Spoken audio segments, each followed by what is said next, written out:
Yeah? That was almost a yawn, wasn't it? My name is Jenn Tosato. It's my son Brady. I live in Kansas City, Missouri. Grew up in Connecticut. It's fun, East Coast. Hey.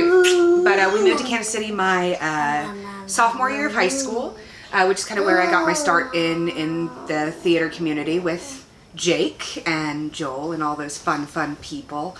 Kind of got the bug for it and went to SMSU like a lot of the Hickman kids did. Got my BFA in theater performance and then moved back home to KC. Never thought I'd really get out of the theater as much as I have, but then I found bartending and kind of made that my thing because I mean it's a different show every night, right? Brady is on the neurodiverse spectrum. He is on the more severe side of the autism spectrum disorder. He also has what's called a global developmental delay. So just basically developmentally he's less advanced than his years. So that's pretty much the gist of it. Yeah, it is always an adventure. It is always interesting. It's difficult. Sometimes there are good days and bad days, you know. I know we're gonna go bye-bye in a little bit, buddy. You know, and when I say difficult, it's not the love part. The love part is always there because when the verbal is not there, you have these little things that you kind of work out amongst yourselves. I mean, Brady and I have this little hey, I love you. And he'll come up to me sometimes and just go, bup, bup, bup. And so you find just these little ways of showing that love without it having to be, you know, verbalized.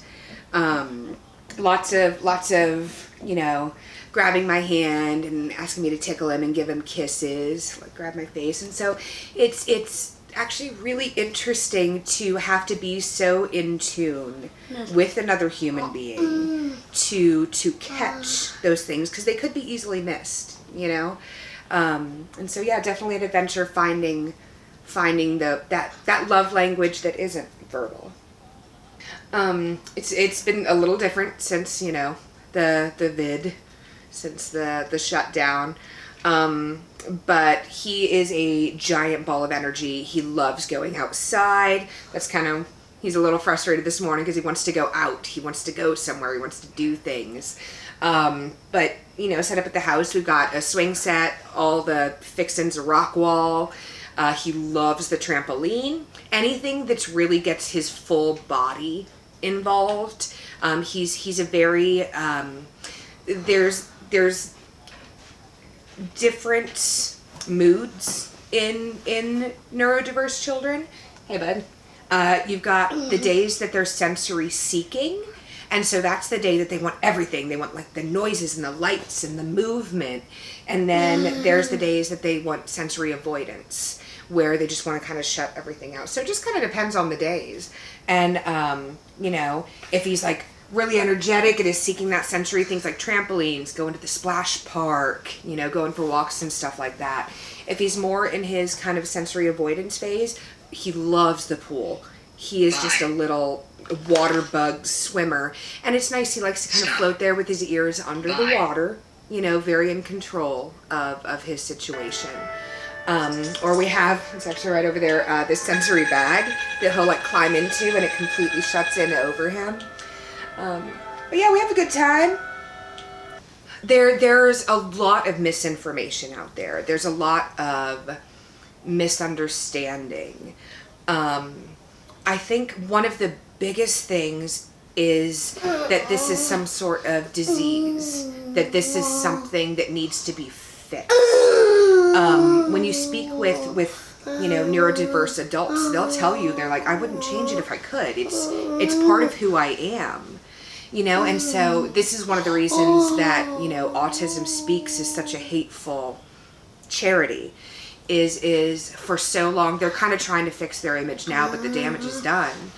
I mean, they looked at autism as like a devastating diagnosis that's going to ruin your life as a parent. And, that child can never have a fulfilling life. And it's like, literally all it is their brains are wired differently than ours. They think around corners in a different way. How many times do teachers in school tell you, think around corners, think outside the box? Well, that's exactly what they're doing. We're the ones that need to catch up. And so I think that's one of the biggest things in society today is being more accepting of neurodiversity, less judgmental. That is a huge one. Out in public, people see Brady. You'll notice he has 3 different tablets, 2 little phones, his communication device, and they're like, oh, that child, all that screen time. I'm like, you have no idea. Like, you have no clue. Who do you think you are to say something like that to a parent? And that's for parents in general, but especially, when people in public look, because, this, I'm sure you've heard a little bit of it in the background, it's called, vocal stimming. Just making noises, exploring sounds and stuff like that. And it's a self-soothing thing. And like, people in public, these like looks, it's like, no, everybody's different. We've been taught our entire lives in school by our parents. Everybody's different and everybody's special and unique. Then that happened. There's a wonderful organization, ASAN? Yes, ASAN, Autistic Self-Advocacy Network. And, go into their website and, those resources are awesome. Because as opposed to Autism Speaks, ASAN is a board almost entirely of autistic adults. And so that's one of the things is like, you have these autistic adults that are saying, hey, we could tell you about this. And I think maybe that's another one of the myths that really needs to be dispelled, is that neurodiversity, often means, stupid or unable to express themselves or unable to put feelings into words and stuff like that. Lack of empathy is a huge myth with autism. And I was actually talking to an adult, an autistic adult. I know, buddy. I know. And they said, it's not that we're not empathetic. It's that we're so empathetic, we can't express it. Like, we feel it so deeply because we fascinate on it that we don't know how to process it. Take your time to actually get to know him and, get to get a sense of him. And there are times he'll just walk up to somebody he's never met just then and just be like, hey, what's up? High five. And I'm just like, where did that come from? I promise you he's fine. Oh, yeah. It just like any other children. He has tantrums, and then there's tantrums versus meltdowns. And one of the difficulties is knowing which is which, because each of them you have to kind of deal with in different ways. So tantrum is typical 8-year-old, I want something and I'm not getting it. And he'll be meltdown is more of either sensory overload or I'm not getting enough sensory and my brain needs it. And the hard part about meltdowns is there's really not much you as a parent can do about it.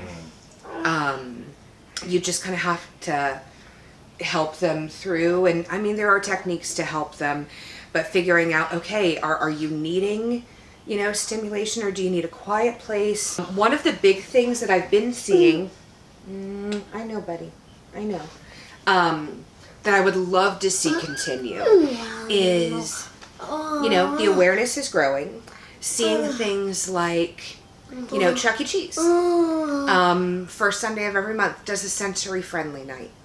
I think it was Whole Foods does certain hours where they turn down the music, turn the lights down, and make it a more sensory friendly shopping.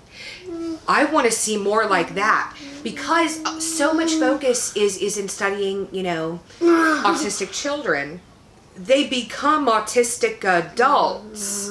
So why should that support and, care not be given, the entirety through their life cycle? That's why I'm so happy for places in Kansas City like Sherwood Autism Center, places like that that help focus on, you know, once, you know, autistic kids are out of school, well, what then? Because a lot of them get their therapies in school.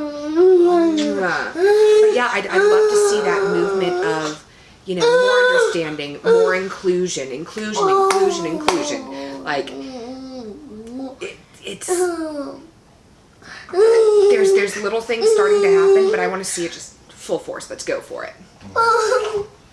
I know. There we go. See? There we go. Easy peasy. There we go.